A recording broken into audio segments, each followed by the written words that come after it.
నాయకుల్లో గనక శక్తి సమర్థత ఉంటే అలాంటి 151 స్థానాలున్న ఒక ప్రభుత్వాన్ని, ఒక అరాచక ప్రభుత్వాన్ని 11 స్థానాలకి కుదించారంటే ప్రజాస్వామ్యం తాలూకు అత్యంత గొప్ప లక్షణం అది.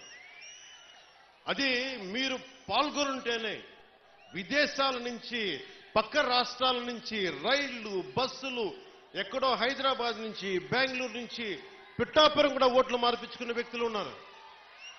ఎందుకంటే మేము ఉన్నాం ఇక్కడ, బంధువులేవో మనకి వాళ్ళకి ఇల్లు వదిలేసి వెళ్ళిపోయారు వేరే ఊర్లకి. తిరిగి వచ్చి వాళ్ళ స్వస్థలాలకు వచ్చి, పిఠాపురంకి వచ్చి మాకు 5 ఓట్లైనా సరే మా 5 ఓట్లు మేము ఇక్కడ రిజిస్టర్ చేయించుకుంటామని చెప్పి రిజిస్టర్ చేయించుకొని కూటమికి నిలబడ్డారు.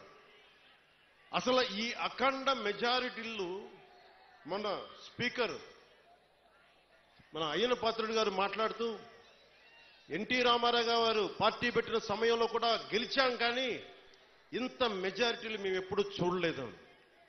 ఆ ఘనత మీకే దక్కింది. అంటే మీకు ఇంత అద్భుతంగా మీరు, అంటే ఈ తరం, ఒక పెద్ద తరం ఆడపడుచులు, యువతులు మీ కోపం, మీ ఆవేదన ఓట్ల రూపంలో మళ్లించి ఈ కూటమి తెలుగుదేశం, జనసేన, భారతీయ జనతా పార్టీ ప్రభుత్వ కూటమిని గెలిపించినందుకు మీకు చేతులెత్తి 2 చేతులెత్తి మీకు నమస్కరిస్తున్నాం. ఈ ఉపోద్ఘాతం అంతా ఎందుకు చెప్పాను? ఇందాక రోడ్ల గురించి అడుగుతూ ఉన్నారు మీరు. అంటే ఒక 9 నెలల సమస్యనే పరిష్కరించగలిగిన వాళ్ళం ఒక ఆడబిడ్డ పోతే, రోజువారీ మనం నడిచే రోడ్లని మేము వేయమా, చెయ్యమా? గత ప్రభుత్వ నాయకులు ఏం చెప్పారు? వీళ్ళు రాగానే పెన్షన్లు కూడా ఇవ్వలేరు. మరి ఏం చేశాం? మొదటి తారీఖుకి మొత్తం ఇచ్చేసాం. 90% ఇచ్చాం మనం మొదటి తారీఖుకి. 5,000 కాదు 6,000 ఇస్తే చాలన్నా మేము దివ్యాంగులు అంటే 6,000 కాదు 15,000 ఇచ్చాం. మీరు ఊహించండి ఎంత. అంటే ఇది నేను ఎందుకు కూటమి అలయన్స్ ఎందుకు తపన పడేవాడిని అంటే, ఒక దేహానికి ఒక రక్తనాళం సరిపోదు, ఒక దేశానికి ఒక నది చాలదన్నట్టుగా ఈ రాష్ట్రానికి 5 కోట్ల మంది రాష్ట్రానికి చాలా పార్టీలు, చాలా మంది నాయకులు కలిస్తే తప్ప ఈ సమస్యని అప్పుల ఊబిలోకి నెట్టేసి, రాష్ట్ర విభజన తర్వాత డబ్బులు లేకుండా అయిపోయిన రాష్ట్రానికి, అప్పుల ఊబిలో నెట్టేసిన రాష్ట్రానికి చాలా మంది కమిటెడ్ నాయకులు కలిస్తే తప్ప దీని ఈరోజు అభివృద్ధి రాదు అనేది నాకు ప్రగాఢమైన విశ్వాసం. ఆ విశ్వాసం, ఆ నమ్మకం చాలా పదే చెప్తాం. మనకి వర్మ గారు కూడా ఉన్నారు. తెలుగుదేశం అధినాయకులు శ్రీ గౌరవ ముఖ్యమంత్రి శ్రీ నారా చంద్రబాబు నాయుడు గారు, ఆయన అపారమైన అనుభవం ఎందుకు కావాలని అడిగానంటే, మొదటి తారీఖు పెన్షన్లు రావాలి అంటే రాష్ట్ర ఆర్థిక లావాదేవీల్ని ఆయన అర్థం చేసుకున్నంత నేను కూడా అర్థం చేసుకోలేను. ఆయన సమర్థత కావాలి, ఆయన అనుభవం కావాలి.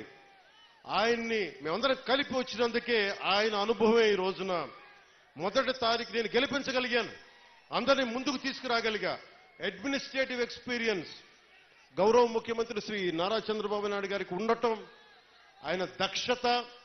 మొదటి రోజు అందరికీ ఒక్క విలేజ్ వాలంటీర్ సహాయం లేకుండా, ఇది ఒక్క విలేజ్ వాలంటీర్స్ లేకపోతే మేము పథకాలు రావని చెప్పారు.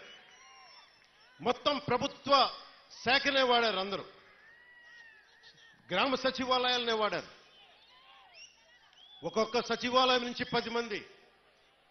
మొత్తం తూర్పుగోదావరి జిల్లా, కాకినాడ జిల్లా నుంచి దాదాపు ఉన్న అన్ని సచివాలయం కొన్ని వేలాది మందిని కదిలించి ఒక్క పొద్దున 6 గంటలకు మొదలు పెడితే సాయంత్రం అయిపోయింది, మిగిలిన నెక్స్ట్ డే ఇచ్చేశారు. ఇలాంటి అనుభవం కావాలి. నా దగ్గరే ఉంది, చంద్రబాబు గారి దగ్గర అపారమైన అనుభవం ఉంది. నేను మనుషుల్ని కలపగలను. అది ఒక అన్యాయం జరిగితే నేను గొంతెత్తి మీ పక్షాన పోరాటం చేయగలను. నేను నేర్చుకుంటాను ఈ రోజున. మొన్న పంచాయతీరాజ్ శాఖ వ్యవస్థ గురించి ఫైల్స్ చదువుతా ఉంటే ఒకటే అనిపించింది.